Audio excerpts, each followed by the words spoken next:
looks like we're here. So welcome. This is our class number 2 of our Heart and Soul of Coaching and Healing course. And today we're going to focus on two, actually, of the very foundational areas in this course. The first one is the stages of development that we described in our book, Getting Through to Your Soul. And the second one is the soul centering process, which we also describe, and we have a script for it in the book. And we also have I think we have an audio on your resource page of the soul centering process, which is for us really the foundation for everything. Because if you think about it and you understand, the heart is like,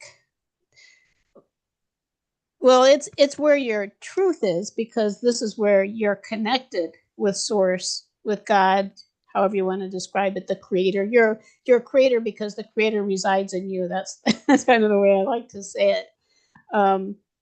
And so we have essentially two brains. We have a brain in our head, and then we have a brain in our heart. And technically, scientists are discovering that the complexity neurologically of the brain in our heart is more complex than the one in our head. And it's harder for people to accept it because that isn't where we're coming from.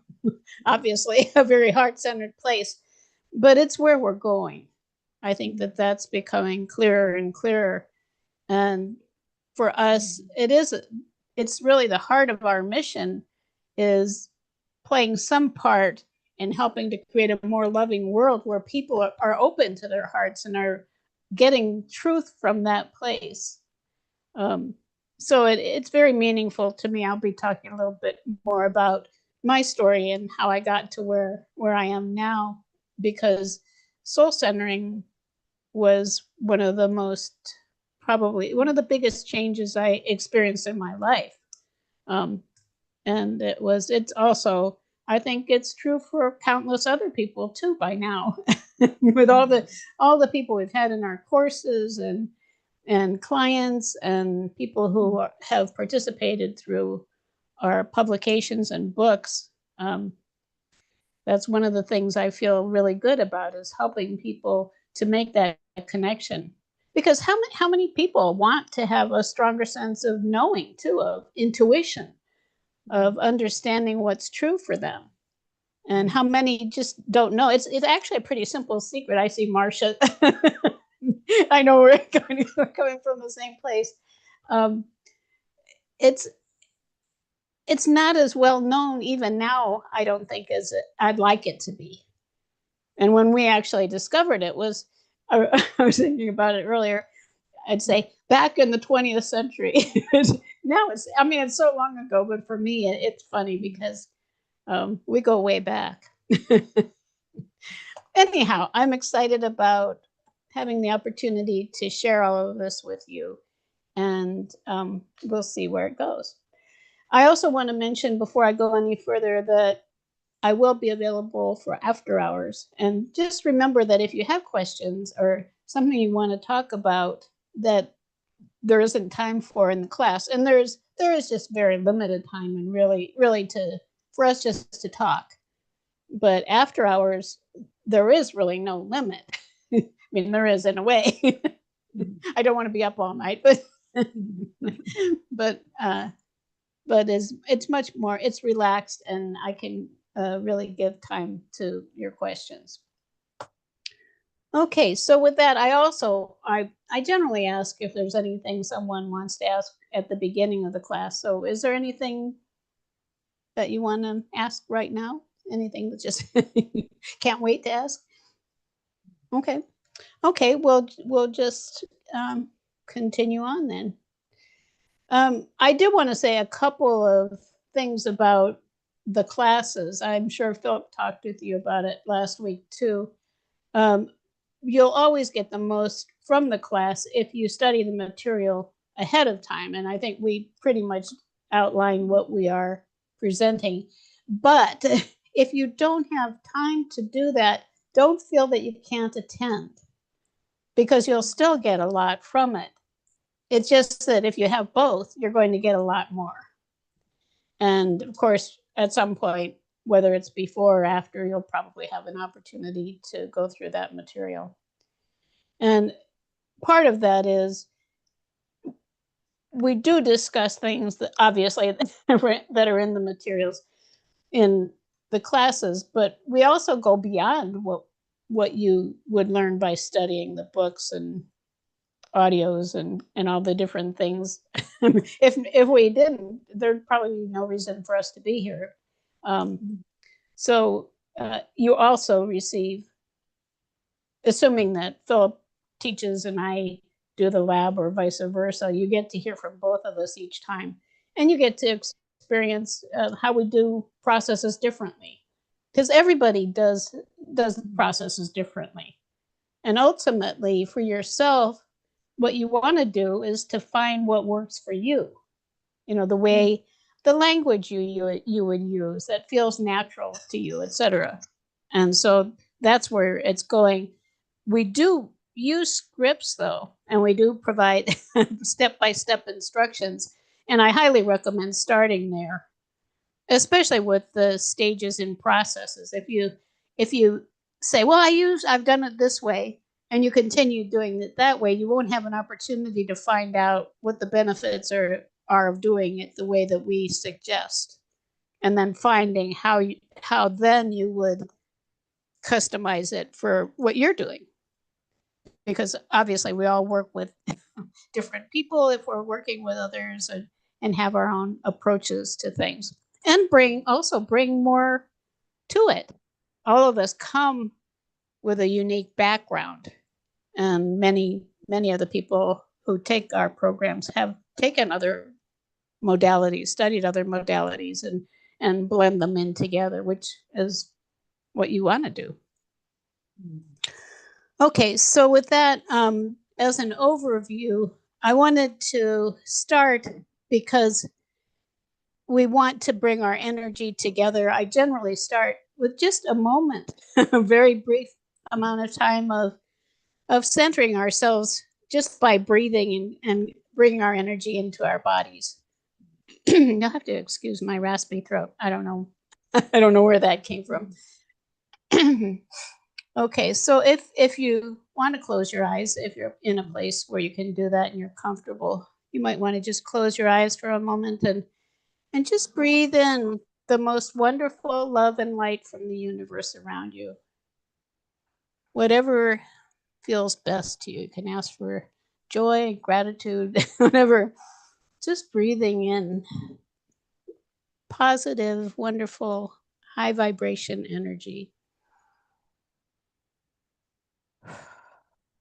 And then as you exhale, releasing anything you don't need in this moment.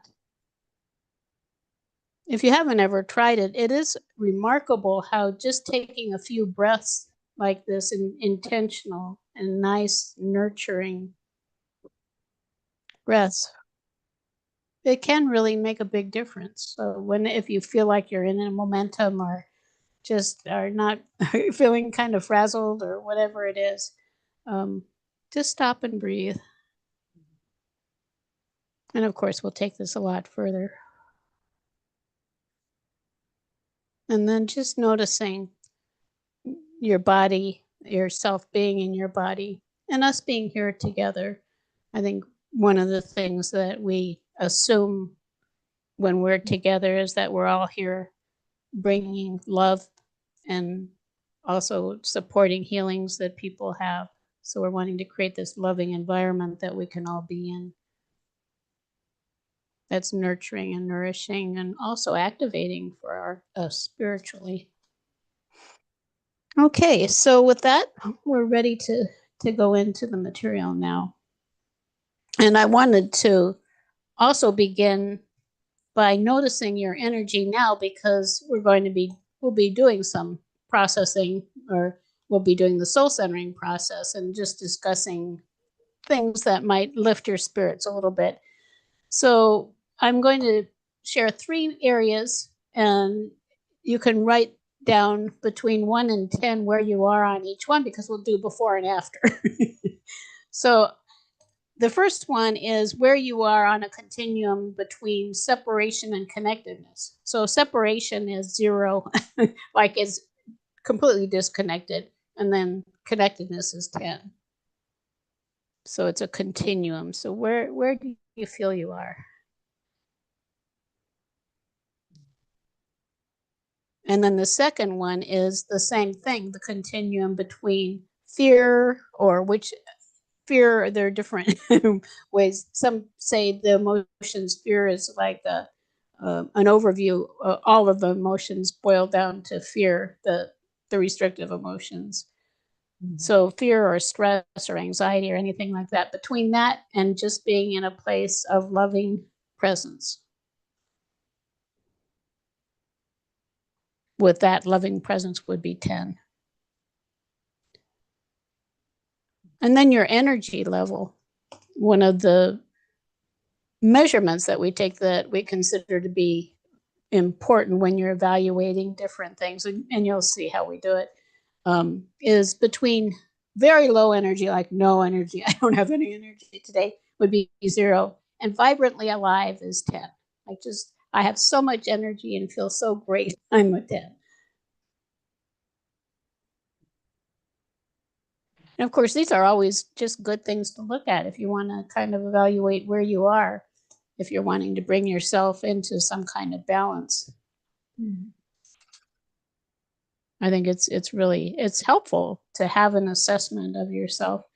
One of the things that I've noticed over the years with clients, when I work with clients, and especially new clients, I'll ask questions about what's going on with them and what their problems are. And generally, if you've worked with clients and people, there's generally a lot going on in a lot of different areas.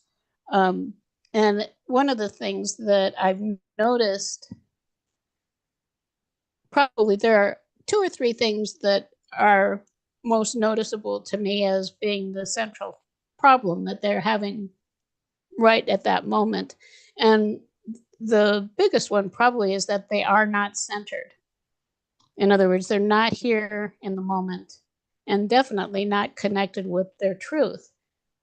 Because once we connect with the truth in our heart, then we know what's right for us, and we can calm down. It calms everything. Whoops, buddy.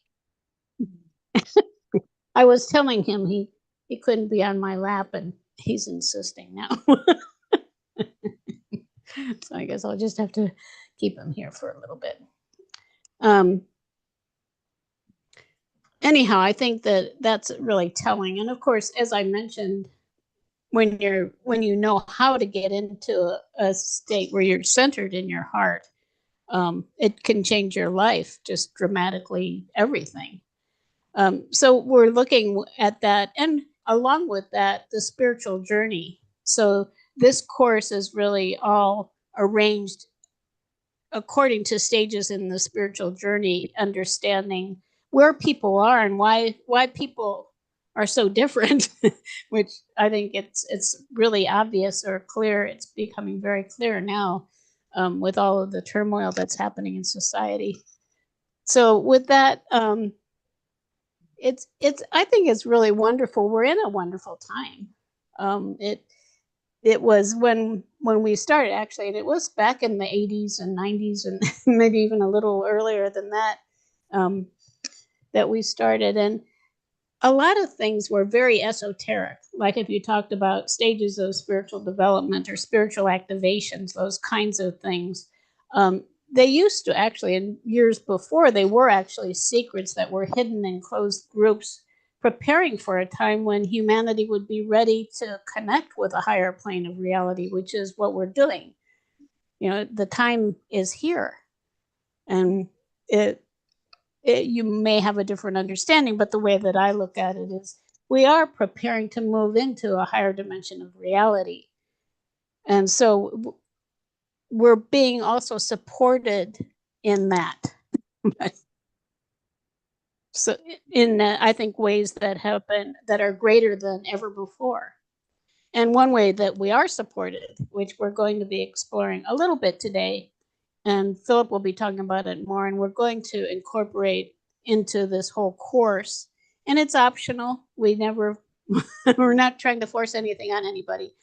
But one of the things that we're going to be incorporating more is angels, connecting with archangels. And the reason for doing that is that they can help us in many, many ways, and they all are divine love. So if we're aiming for love, if love is really an indicator how much love we can hold, and how consistently we can hold it, and we have these amazing beings around us who are just waiting to share. We do that a lot personally. And so we're going to be talking about angels and presenting opportunities for you to connect with angels too. I'm just curious, how many people are interested in doing that? Everybody, just I guess most everybody. I didn't know. Linda, were you interested in that or not? Yes. So everybody here. And it is, I think it is also one of the great things with angels, and I think anyone or any divine being you might connect with, is that no one, I mean, including here, like me, or you talking to each other, angels are never trying to tell us what's true for us. They're helping us to come to our own understanding of what's right for ourselves. And this is another really important part of the journey.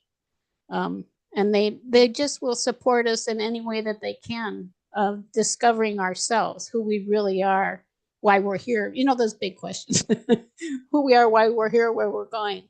One of the things also that really has been helpful for us, over the years, is the work of Wallace Wattles. And he wrote, in the early 1900s. He was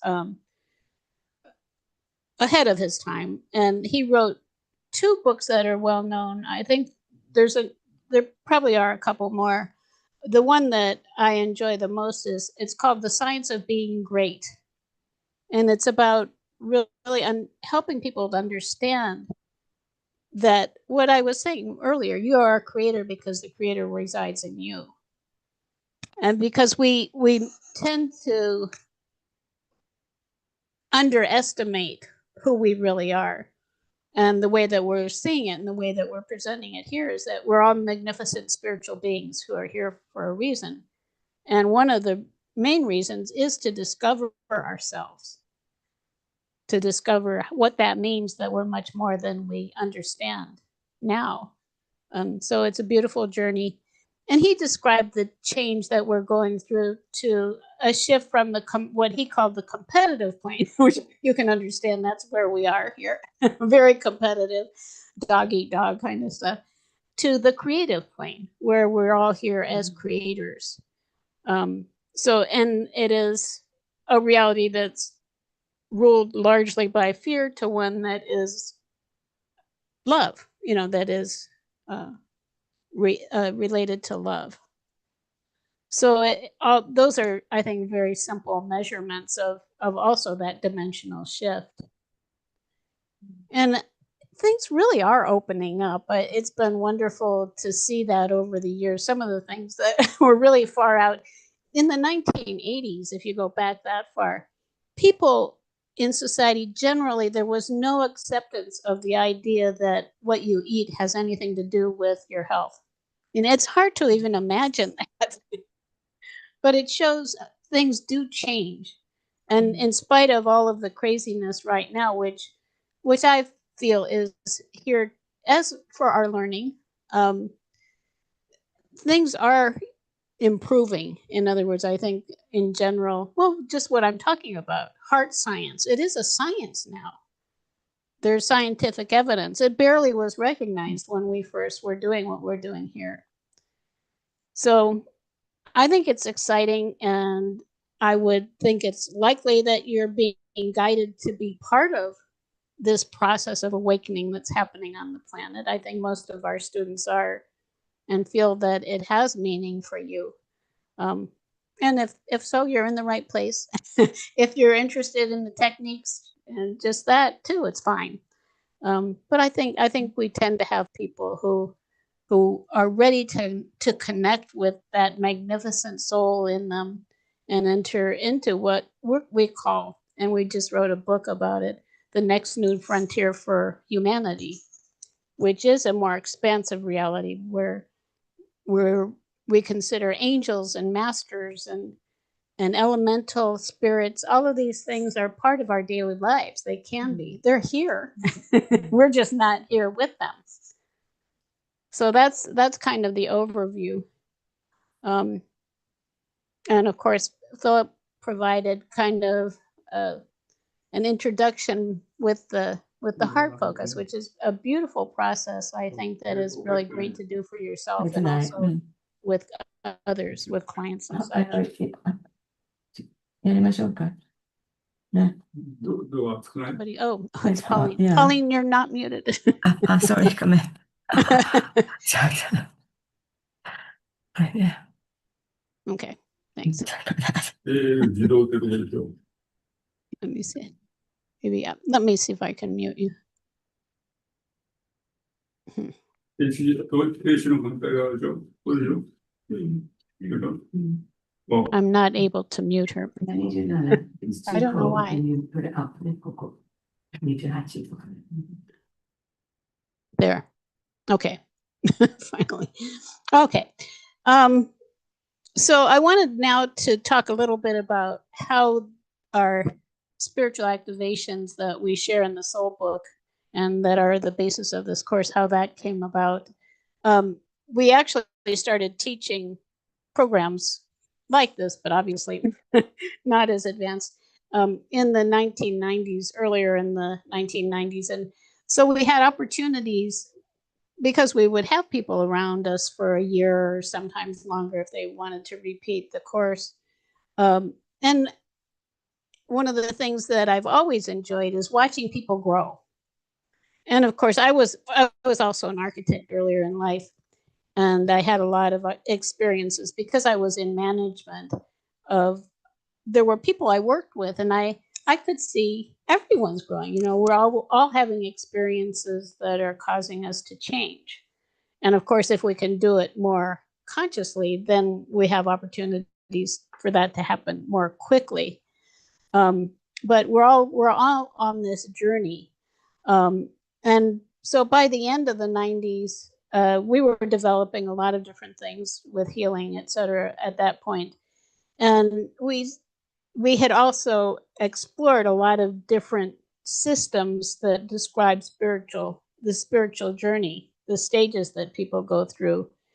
And none of them felt quite right to me, the different ones that we were exposed to.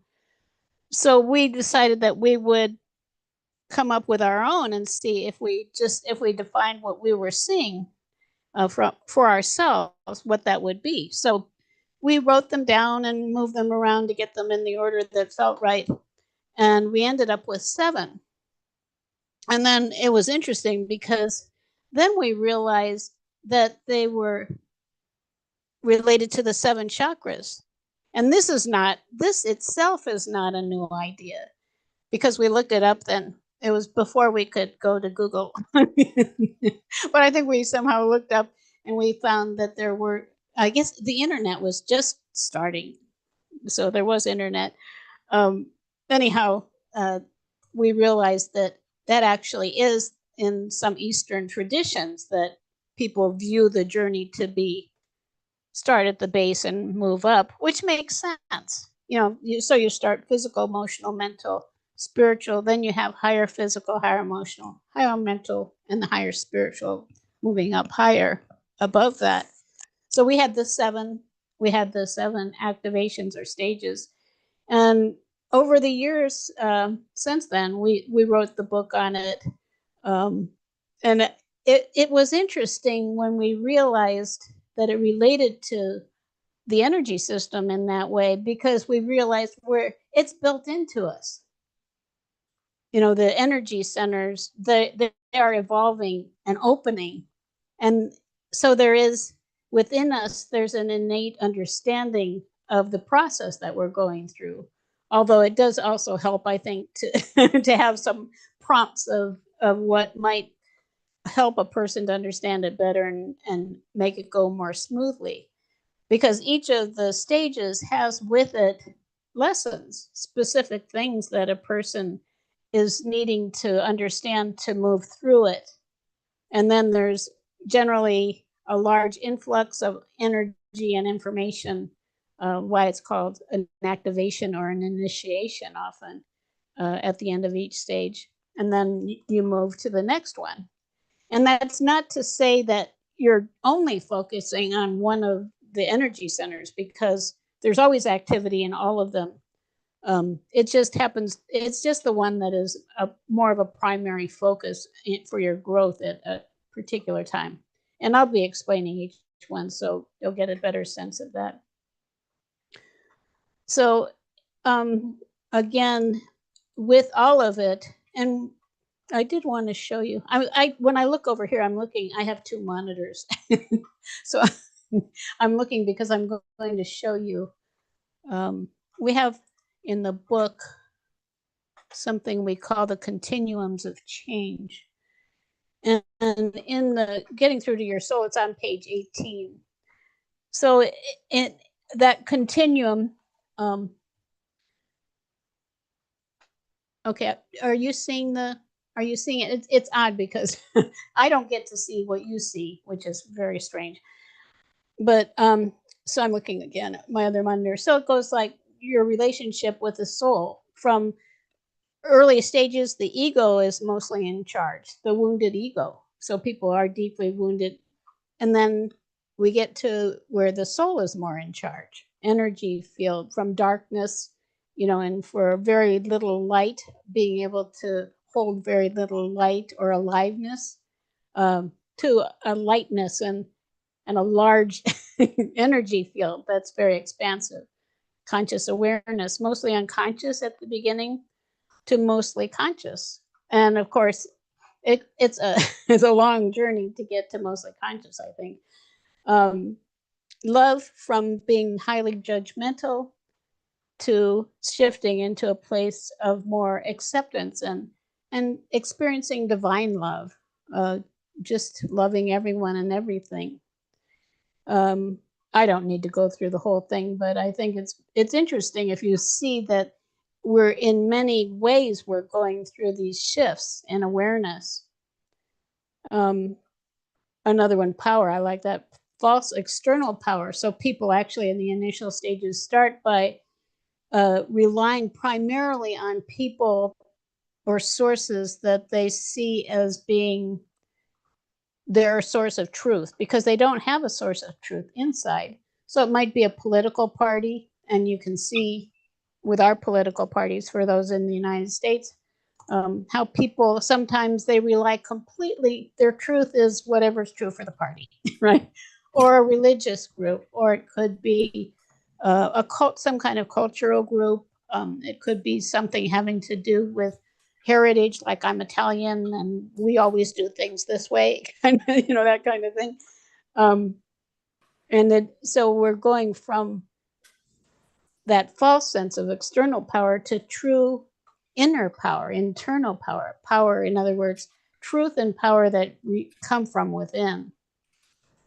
So you can look at those, you might find that interesting, how we're growing in so many ways.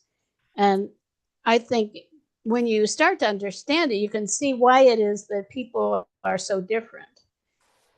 It's helpful, I think, as a coach and healer, in understanding where a person is, so you know how to communicate with them. Because a person, for instance, who isn't that far along, they need a lot more prompting than they need, because they're looking for truth outside of themselves.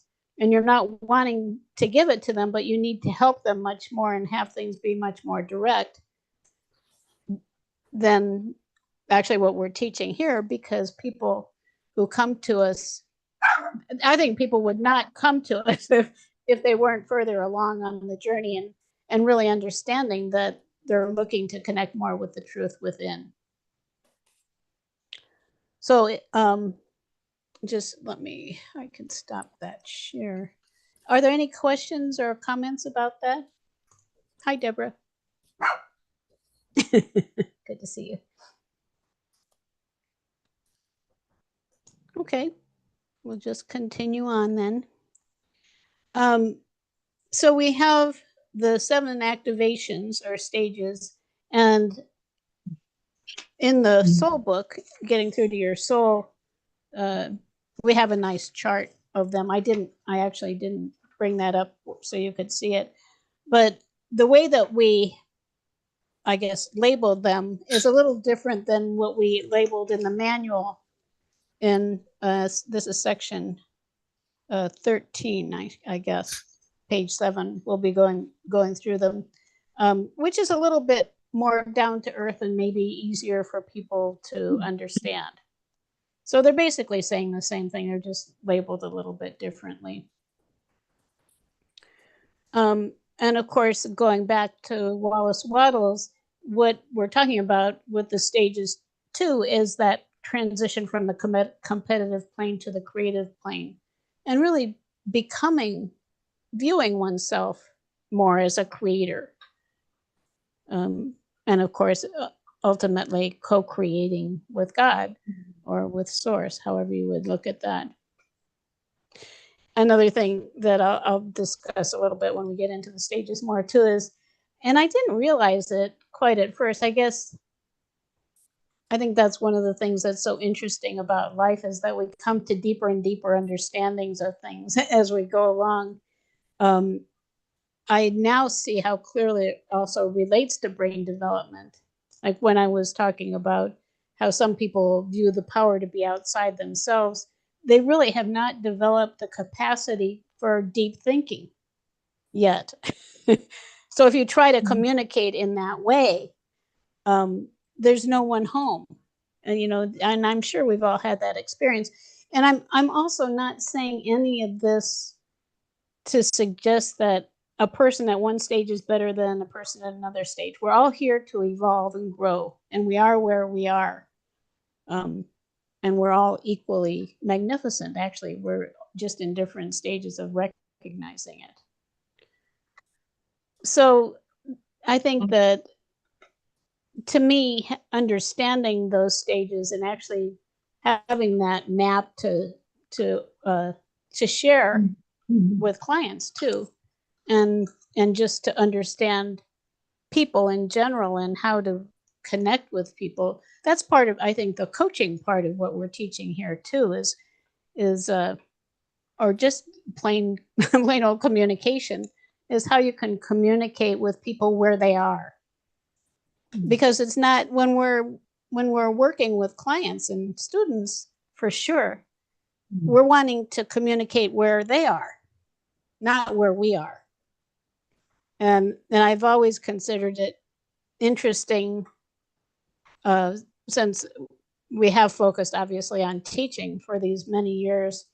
And I realized pretty early on that if people aren't understanding me, it's not their fault, it's my fault. It's my fault that I'm not communicating in a way that they can understand. And it's not always about where people are in stages, but it is interesting to think about if you teach or want to teach, which I think is really fun. If you're wanting to be, if you are working professionally or want to, I think teaching is so much fun with all the wonderful people you meet, and I just love it. But that was something I had to learn, is like, well, why is it that I'm not, it seems like nobody is understanding me? Well, that's what I have to look at. That's what I have to discover, so that I can communicate well with people. So that's been fun.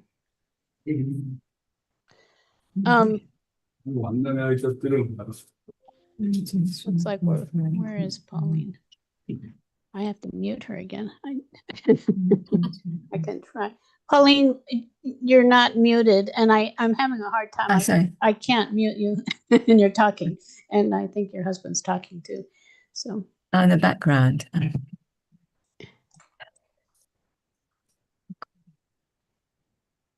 Okay, anyhow, so I guess from there, the next thing I want to do is go ahead and do the soul centering. So let me see what happened here.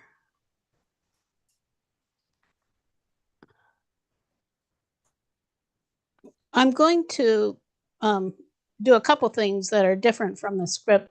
One is that I'm going to include an archangel, and the archangel that I'm going to be including today is Archangel Chamuel, and he is really the angel, also often described as an angel of love.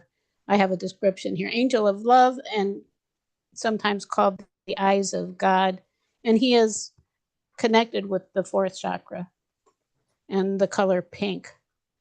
So he's helpful for opening and expanding love in our hearts, heart healing and emotional healing, understanding situations from a higher purpose, peace, abundance, and super angelic vision. It's interesting because the archangels, they have very higher roles, and then a lot of times they'll have something really practical too, like Archangel Michael, um, who most people know, Archangel Michael, and he's great for protection and power, and feeling better about your possibilities. And he's also really good with technical things. Like, well, if I ever have a problem with technology, then I call on Archangel Michael. And one time I was in a store, and they were running my credit card, and they were having trouble with the machine.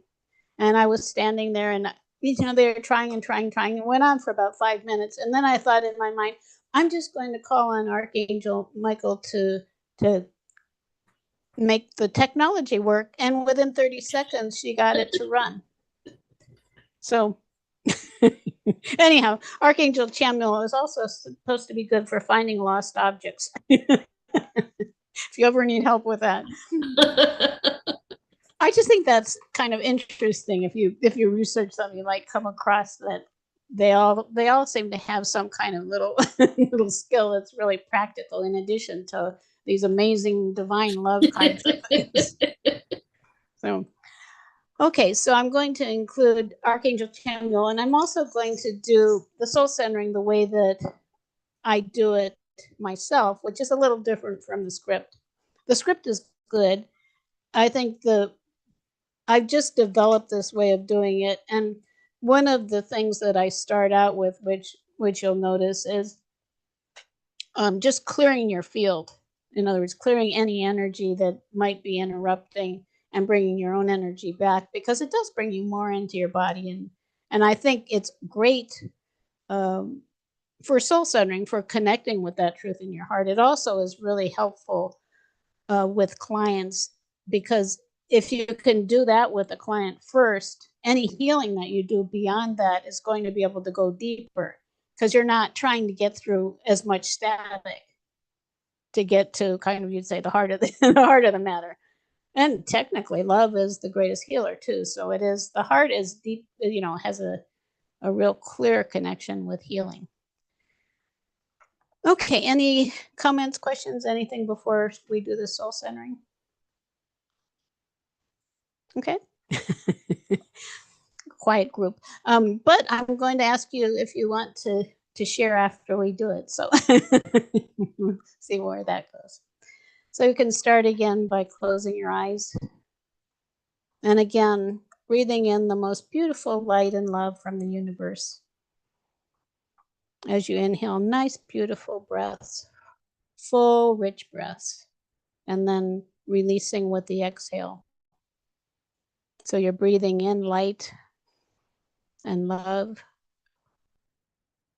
And as you exhale, you're letting go of anything you don't need right now. So anything that feels heavy or dense, you can just imagine it kind of drifting down into the earth where it could be neutralized. So having those nice breaths and taking a full breath, a full in breath is like fully embracing life. So nice, beautiful in breath.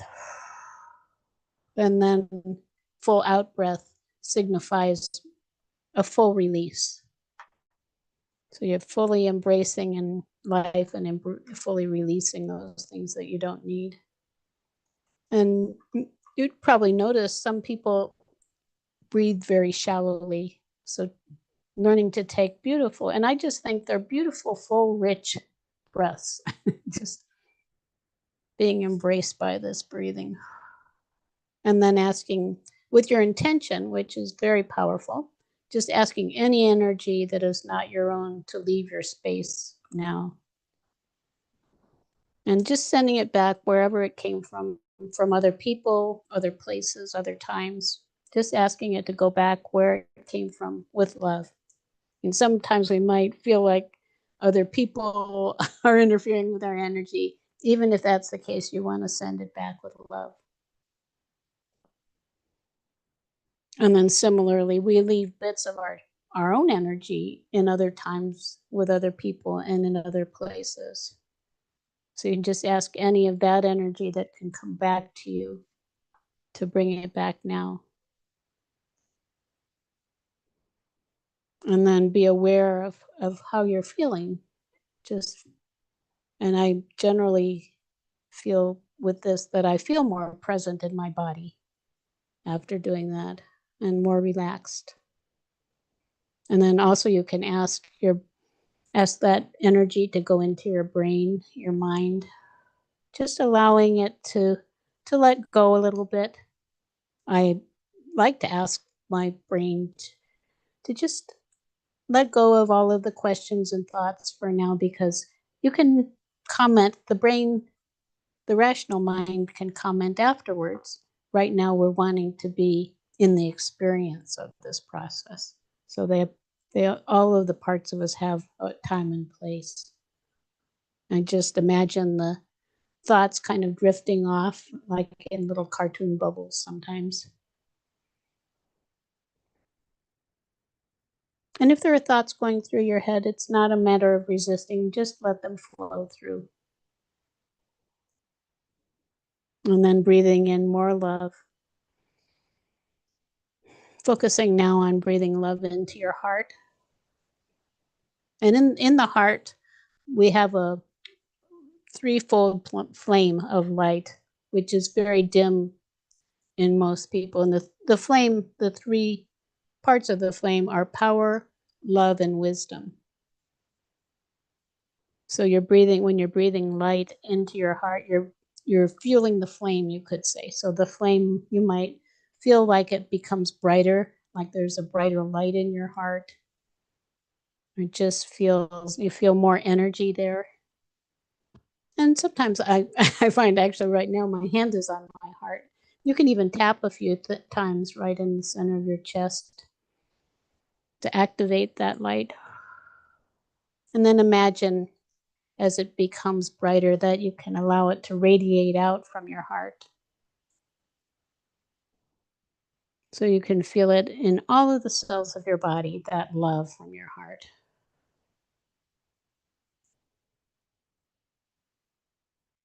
And of course, all of the cells are intelligent. And in fact, actually, within the cells, the atoms in the cells hold the electrons, which spin, and that's how we produce light. So when we do clearing, we're clearing out kind of the dense energy and allowing the electrons to spin more freely. And that's I guess, the smallest level of understanding that you could come to, right? The way that I see it is that we're helping those electrons to spin more freely. And that is with divine energy, pure energy. And then allowing that light also to radiate out all around you. So we have the energy, that ball of light and energy, there's our energy field. So just allow that light to radiate the love out all around you. And you might even, doing that, feel like you can expand your energy a little bit, or even a lot. We tend to close it in because we feel like we have to protect ourselves, and there's so much going on around us. We need to stay in, I guess, just intact and small. Now you can just open it up as wide as you want and feel the freedom of being you. There's nothing that you have to convince anyone of now. Nothing is expected of you now. You can just be who you are. And this is what I was referring to with people often who come as clients, or because it's so easy to lose, for all of us actually, to lose sense of ourselves in the midst of all the things that are happening in our lives and happening around us. So just allow yourself to enjoy that experience of being you in the moment. And then connecting from there, you can ask questions. And that was one of the things that really amazed me when I started doing this, is like, who are you really? Who are you? You know, what is really important in your life? You can ask yourself questions like that, and anything you've been wondering, like, what is my purpose? What is my next step? And of course, all of this, it becomes easier and stronger the more we practice it, because as we practice it, we're also developing that wisdom in our heart. We're connecting with it more fully. So I recommend it actually as a daily practice.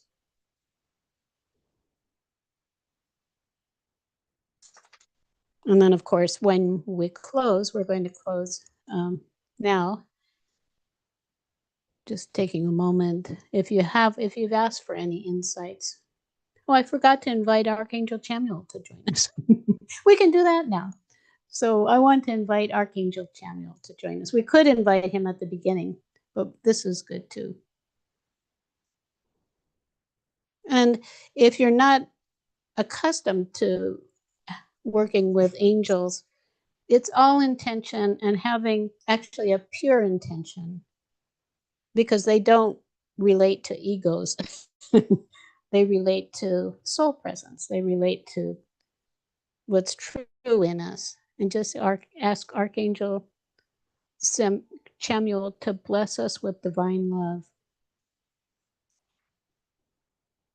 So you can feel that all around you, and again into all of the cells, all of the atoms, like a beautiful breeze of pink loving light blowing through you.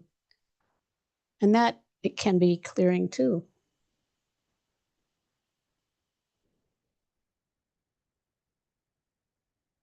And just notice what you notice when an angel comes to visit. Some people may see an image. Some people may feel it more in their body and in their heart. Some people may receive messages, because we're different. You know, some of us are more auditory, some are more visual, some are more feeling oriented. So just allow the experience to be whatever it is for you.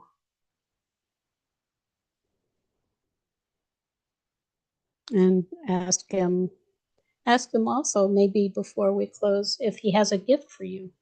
A lot of times they'll have gifts, and they can be something that is spiritually significant, which is always fun.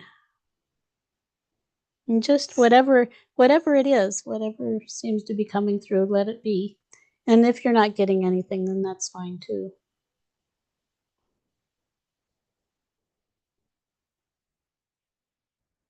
Sometimes it feels, when I invite angels in, like I can hear choirs of angels.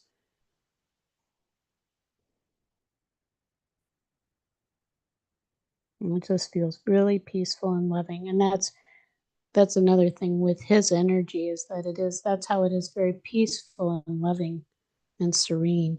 So if you need to kind of calm yourself, he's a beautiful angel to call in.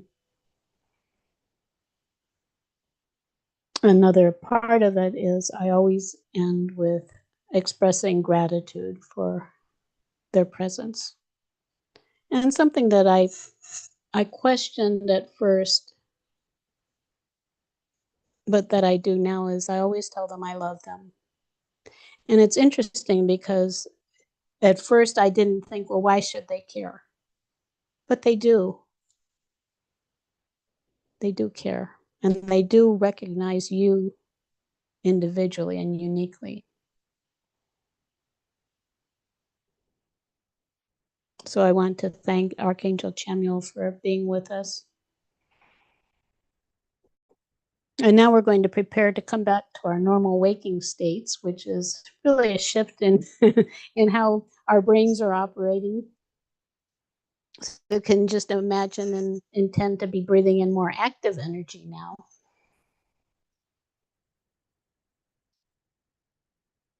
And then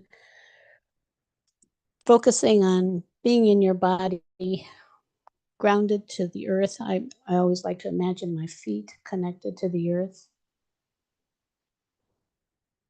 And if you send love down to the earth, you'll receive love back from there too, from the earth itself. And then when you're ready, you can open your eyes. Okay, buddy, can you go down? Okay, so I would love if a couple people might want to share what you noticed.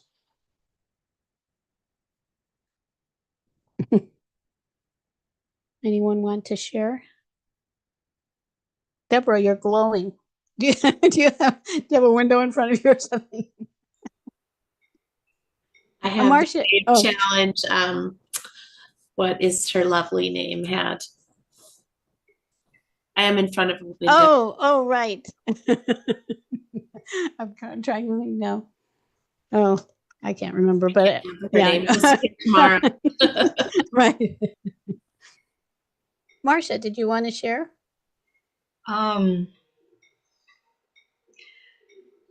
Yeah, it's nearly wordless. The feeling of just total immersion into a presence that was pure love. And then when the archangel came in, I lost it.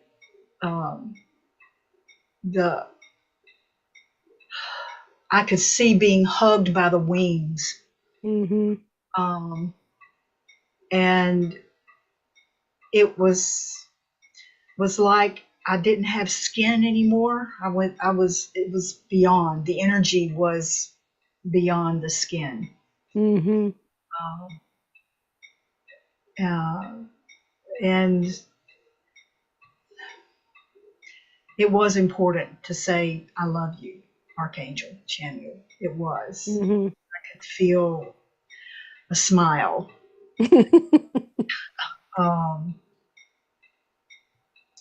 And receiving love from Mother Earth.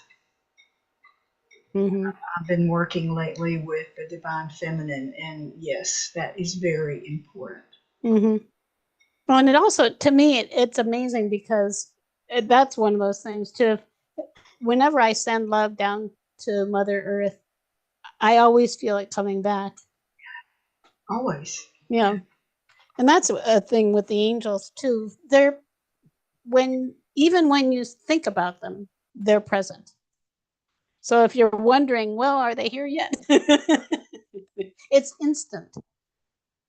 And it's also if part of the journey is wanting to be able to embrace more love, the angels really, I think they really help. And this process itself, it's designed for that, to also just to connect with ourselves. I mean, how did that make you feel about yourself, Marcia?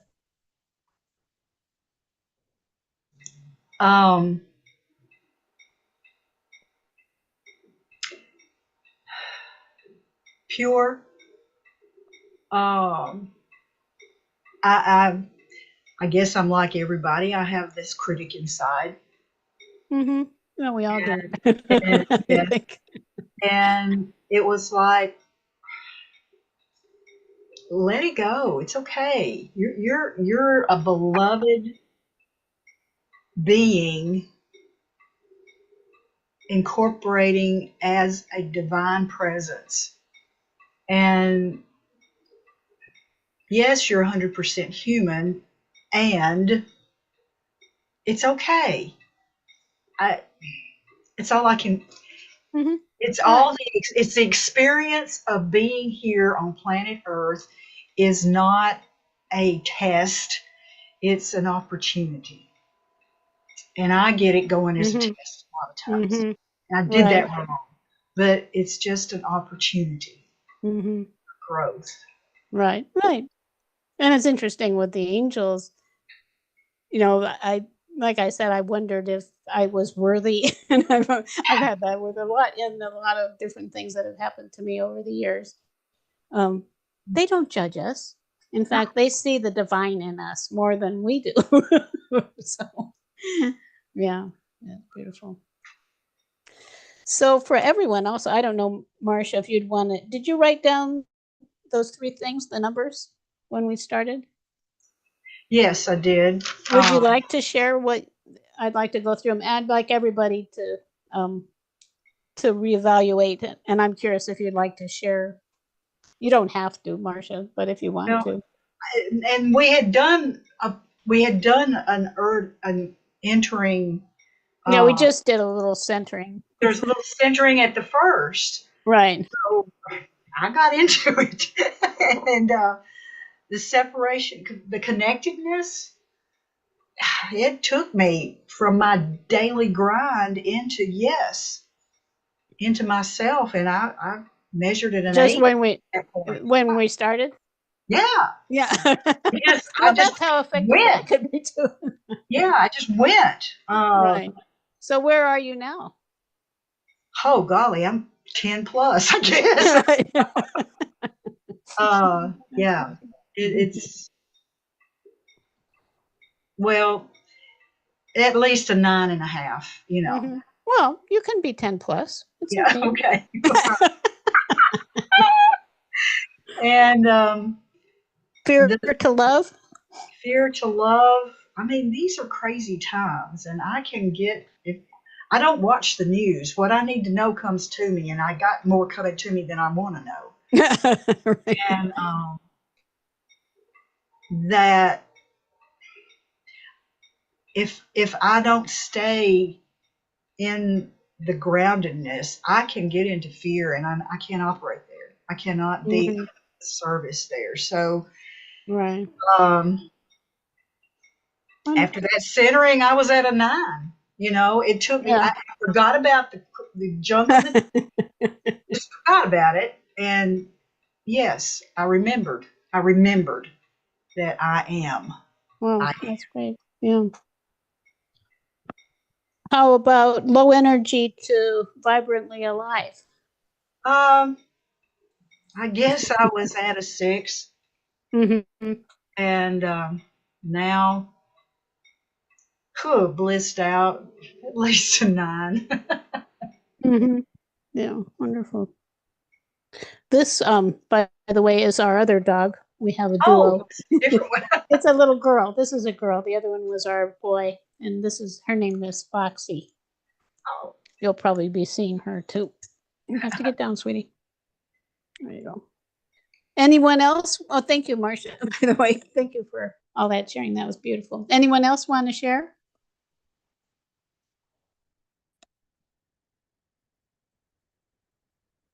No takers?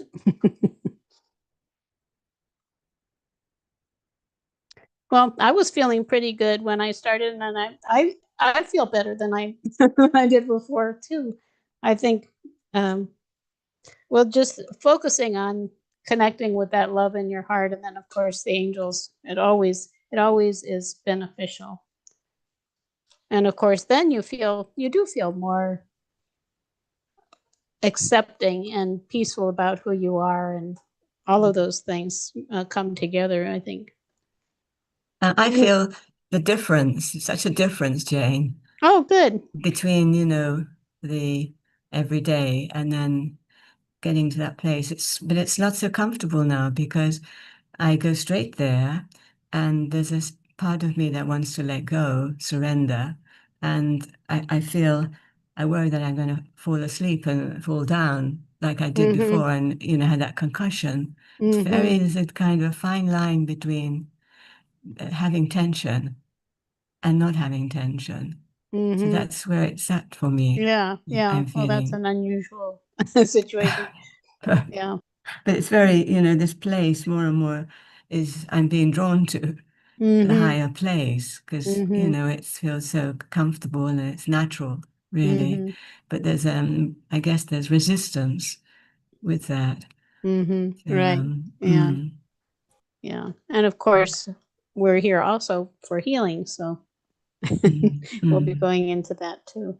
But you get a lot just from the soul centering, I think, mm, in terms of healing. And that's just the beginning. yeah, Anyone else? Thank you, Pauline. thank you. Okay.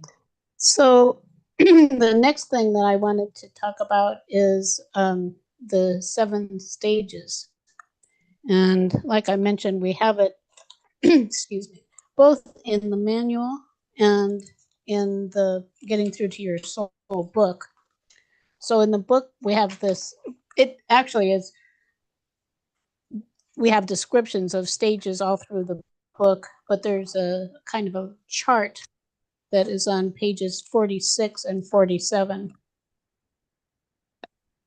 And then I think I said before, the 7 stages are described in the manual in section 13, starting on page 7. So the first stage, which in the manual we describe as waking up, it's kind of like, oh, a light goes on and you realize you're more than just a physical being. And we also called it then recognition, waking up or recognition. So it's just a very initial kind of, there's more to me than meets the eye. And it seems to cause a person to start to pay more attention to what's going on in their lives. But it really is just a focus. This is related to the base chakra and survival. And it is, as I mentioned, completing one leads naturally to the next one. And so the survival one, then what you're wanting to do is to release some fear so that you can move forward with more ease. And I think at that stage, there wouldn't be anybody probably who would be a client, and it might not even be very likely that you would meet many people who are at that stage. It's hard to tell, but it's not that common, at least in the United States. So that takes us to the second stage, which is the sacral chakra, and that one is more about seeing yourself as part of a community, and its emotions. We call it renunciation or breaking loose, because what it is, people see themselves as part of a group, and I mentioned that earlier. Like they might identify themselves with a nationality or a political party or a religious affiliation. And if you ask them any opinion for things, they'll generally say, they'll refer you to someone who they consider to be an authority rather than anything that they might perceive internally. And it is a lot of what people consider to be thinking really is just an automatic response. There isn't any thinking involved at all. It's kind of like playing tapes, you might say, in your brain. It's like, oh goodness, well, that in the Bible it says, whatever, or my friend who is also my coach, he says blah blah blah, or without even referring to something, what they'll do is they'll be telling you what that group would say. Does that make sense? And can you kind of see where people are, so many people? that's what we call in the herd. You could say in the herd of humanity, just kind of going along like, and at that point, it still is a place where people mostly perceive themselves to be largely physical beings. I mean, they might have some idea like they've been saved, by Jesus or something, but it doesn't have a lot of kind of heart awareness because they aren't that far up yet in their awareness. So the lesson there, renunciation or breaking loose, is, I'm more than just being this group. So the brain is starting to think, and it thinks, well, why is it I'm limiting myself to that? And so it's kind of like, then you jump over the fence, and then you're out in the wilderness. So a lot of this is very metaphorical, and that's really where the hero's journey starts. Then you go into the third stage, and that is, we call it claiming your power or empowerment. And it is the solar plexus is about empowerment, your thinking also. And so going out then, and there's a certain freedom that comes with that, and you realize, well, gee, if I'm not that, which I thought I was, I have a lot of freedom. So people might start doing things that are a little bit out of the ordinary for them. Like a person who has been in business for years decides, well, I'm going to take a year off and paint. I'm going out in the country and dress differently, start actually expressing more individuality. So with that power and realizing, well, I'm not that herd, then the question comes up, well, if I'm not that, who am I? And that's where the blank hits the fan. It's like, that's where you go into soul searching. So it is that dark night of the soul. Like, who am I anyhow? So it is, the empowerment leads you to that soul searching, deep soul searching. And I've seen it, and this was a while back. I wish I had saved it. Kind of it was a chart that showed that the energy moving up, and what it is more awareness, more soul presence, more spiritual energy. And then you get to that place, who am I? And there's this huge dip. And you just drop down into, a lot of people drop down into a kind of a very deep well. Because how do you discover that? Nobody can tell you that. So it can be very difficult. But then that's, of course, that's where you're discovering the truth in your heart. And when you open to that, it's kind of like I was saying before, you can ask any question you want about who you are. And as you open to the truth in your heart, it'll tell you. As a note, I like to use automatic writing. I think that's, if I ask a question, I just write it out. Or now I actually use on Microsoft Word, there's a feature for where you can just talk into it and then it'll write it out. So I do that a lot. I'll just talk, because if I stop to evaluate it, then who comes in? So just automatic writing or just speaking it out, they both work really well. Anyhow, so we're there, and then it's like one thing leads to the next. So okay, so I'm more than I thought I was. I'm a spiritual being.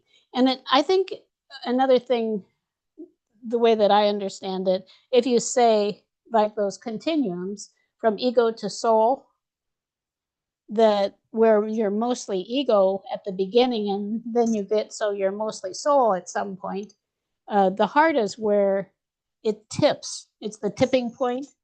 The ego is a stronger force in a person's life until they get here. And that's when you really connect with that sense of having a soul, or however people describe it, because there's not just one way of understanding this, but just in the terminology that I use. then that force, that becomes a stronger force than the wounded ego. So you're healing also. The heart, that was where you really start getting into the deep healing too. Because along with wondering who you are, you're wondering, well, how can I get rid of this fear? How can I get rid of this anxiety or whatever it is that is troubling you? I think that's when the desire really becomes strong to do that. And then, of course, then, okay, so, gee, I'm more than I thought I was. Why am I here? And that takes you up to your expression, you know, your creativity, your purpose. And in the way that we look at it, we also look at it as these are the lower chakras. So physical, emotional, mental, spiritual, higher physical, higher emotional, higher mental, higher spiritual. So this is like your reason for living becomes more related to purpose. And I say creativity, and it's in the terms maybe of Wallace Wattles too. A lot of people will say, well, I'm not creative, you know. By creative, I'm not talking about being artistic. It's creative in the sense of having a creative approach to life, like you're creating something through your life. Your purpose is a creation. And it's realizing actually that you are a uniquely magnificent spiritual being who has a unique reason for being here. And that's what you're creating. What is it? You know, what is, and it is also, and this is where aliveness comes in and becomes important too, because those things that make you feel the most alive are the things that are most purposeful. They're most connected with who you really are. If you think, well, gee, I could go out and I could become a nurse. I mean, if I think of that, and I'm not saying there's anything wrong with that. I'm just not that kind of a person. A person their purpose could be to be a nurse. But for me, it's like, if I think of that, I don't get a positive response at all. You know, it's like that makes me feel, I don't want to do that. So what is it that when I think of teaching, like I'm doing here, or writing and sharing with people and doing healing, then I feel alive. So what is it that makes you feel alive? Whatever it is. And for a person could be a chef and just cook with love, you know, and that's their purpose. So it isn't like it has to be something monumental. It is whatever it is for every individual. And that's how we add something. That's our contribution to the world, of course. And then with this, then our vision becomes clear, you know, third eye. So we're moving up. And it's not to say that these things can't be developed at all in earlier stages. The way I look at it is it's kind of like you have a bookcase and it has 7 shelves on it. If you try to put all the books on the top shelf at the beginning, it'll fall over, right? You can't do it. You have to start building, you start at the bottom and gradually add books. But you can be adding books at different places. So it's not formatory. In other words, it's not like there are rigid rules about things. And you might be in this stage, the 6th stage, and have a power issue. So it's not it's not like, also it's just a certain level of balance that you get in each place before you move on. But it doesn't mean that it's all done. So then the crown, of course, is our higher mental wisdom. So that's kind of transcendence, you could say. That's where we start putting all the pieces together, and really it starts making a lot of sense, and we see ourselves much more clearly. And of course, the soul is much more present in our lives at that point. So any comments or questions about any of that? The stages?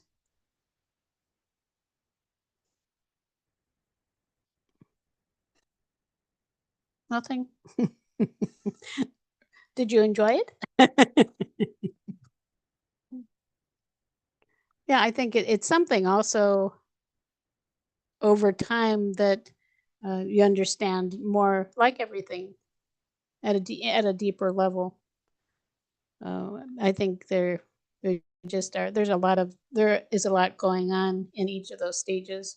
Another part of it that we'll be discussing in this course is that the lower stages are personal. Like you're building, you could say you're building height. So you're dealing with things personally. And this is another thing about society you might wonder. Well, for instance, if you take a topic like ecology and like clean air, for instance, you wonder why wouldn't everybody want clean air? And some people, it's just not something they think about. They're they haven't broadened their perspective enough to go further than maybe me. Like I want my house, I want my car, I want, I want more jewelry, I want, and so we broaden our perspective, broadens from what's meaningful to us personally as we evolve, and then we broaden out and we start to see, there are other people around me, they matter too. And then like there are other things going on in society, and that matters too. I couldn't understand for the longest time, why is it that everybody wouldn't want clean air? Just it seems, or clean water. They just, like someone in the second stage, probably, the authority figure for them, like Donald Trump, for instance, he would say, well, that's all hogwash. We can dirty up the air as much as we want. It's more, and it is more kind of the approach is more juvenile. There's not a lot of maturity a lot of times. Like I can use as much gas as I want. Okay, that's fine.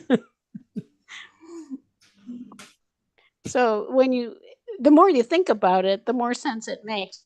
At least that's the way I see it. I don't know, Deborah, do you remember doing this before, going through this? I don't know if you remember. Well, I was just thinking that nobody would question clean air if they've ever been to Beijing, because I was there. I was supposed to visit the Forbidden Palace, and I was just 2 blocks from the Forbidden Palace, and I couldn't walk the 2 blocks to the Forbidden Palace without having an asthma attack. And I'm not asthmatic, but yeah, it was so you couldn't thick. see across the street. So, after being in an environment where there truly is a severe air pollution problem, sometimes I think, it's also the bubble that we live in too. Right. The herd. We don't experience, it's like, and even that self-centeredness creates that bubble, right? Because we're not even seeking to look out. Right. So it's interesting. I was thinking, remember do we do muscle testing in this class? Yeah. I was thinking like, I wonder where I'm going to end up on this spectrum with like muscle testing. Now. Yeah. Fascinating. Yeah. But it's it's beautiful to experience growth over time. I think that's one of the most wonderful parts of life. Anyhow, those are the 7 stages. So why don't you go down, sweetie pie? And I did want to mention, and I was just kind of waiting to see if there would be time for me to mention my story of, I mentioned when I connected with the truth in my heart, how much of a change it made. Philip and I, we met actually in an organization, a spiritual organization in the 1970s. So long ago. And we were there for about 10 years. There were a lot of positive things about it, but it was one of the ones where the teacher, he was called the teacher too. He had the truth and nobody else did. So the expectation, of course, was that you do whatever he told you.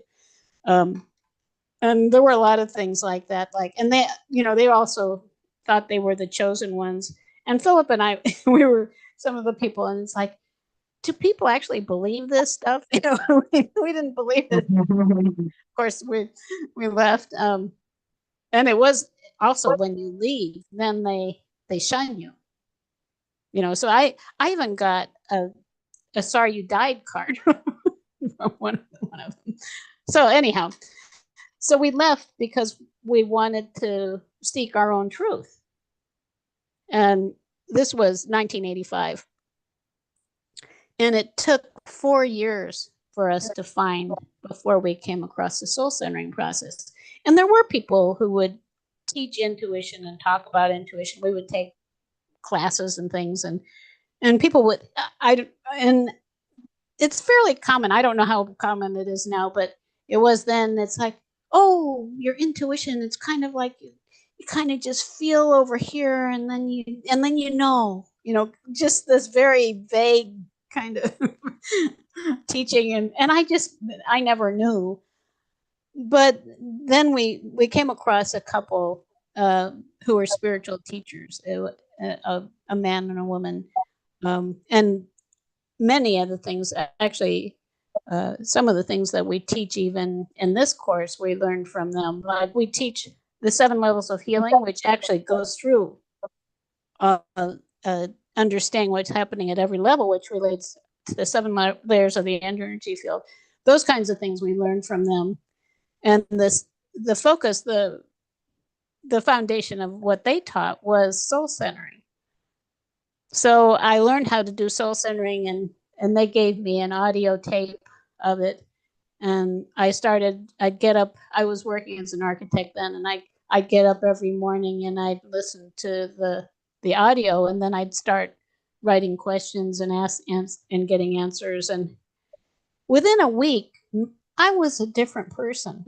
It was like, and that was a point also in being an architect where I had hit bottom. I felt like my soul was dying. I didn't know what to do. I couldn't stand it anymore.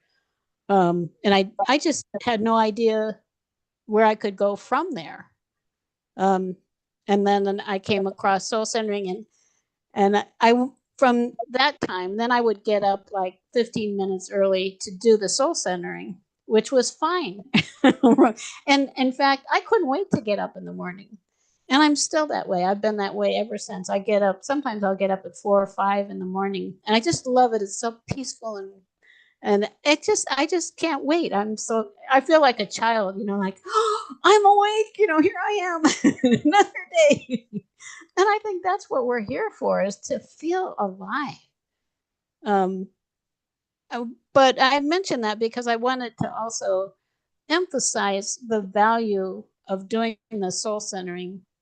I don't do it as formally, obviously, after all these years, and it comes pretty quickly, but I do it. And I connect with the angels, and I also, another thing you can do after the soul centering, just ask the light from above to come down, the light above, which is source, just bringing that down and just building light.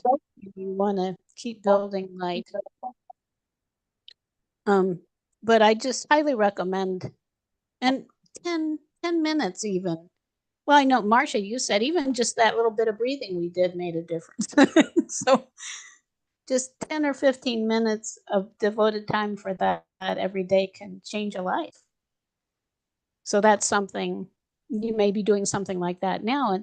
And when you can teach that to other people, it does change people's lives. So I just had to share that. And it was such a dramatic shift. And then from there, so we started learning healing techniques from the spiritual teachers couple. or they were doing them with us, and I became so interested. I learned Reiki and started studying actually how to do the healing that they knew how to do, and Philip did too. And I think the thing that really turned it around for me in terms of healing was doing Reiki when I realized I could sense energy. You know, that clicks in a way I think that is unique. And of course it's a wonderful thing to be able to do too. So then I thought, well, gee, I love this stuff, but I'll never be any good at it because I was an architect. I was very left-brained. And I just kept doing it and doing it. And then I realized, well, gee, you know, I can do this. So I just think that was obviously many years ago. It's been decades. And something that I really appreciate about it compared with being an architect is it never gets boring, and there's never the end. Like, it's not, you never get, if you're open, sincerely open, you never get where you know it all, because it's just so expansive. I mean, it just is amazing. So for whatever your interest is in all of this, I just think it's the most amazing thing ever. So, and that was, I think, just about it. We're just about to the end of our time too. So, any questions, comments, anything? I just wanted to say, what I found the most interesting reading through the material this week, I have been on this journey for quite some time. And it was interesting that without ever reading any of these materials or anything at all, this was exactly the process that I went through on my journey. I was able to identify at each step where I had been in that process. And Yeah, and that's an wish interesting that thing to I had do this. too. I wish I'd have had this when I started, because I spent a lot of time in that deep well, just trying to figure out, what am I supposed to be doing here? What You is know, this? there's just too many possibilities, and what am I supposed to be doing, and finding that focus. But there was that ring of truth that even though I had no access to any of this was still the exact process that I went through. So to me, that added some substance and truth to that. And Good.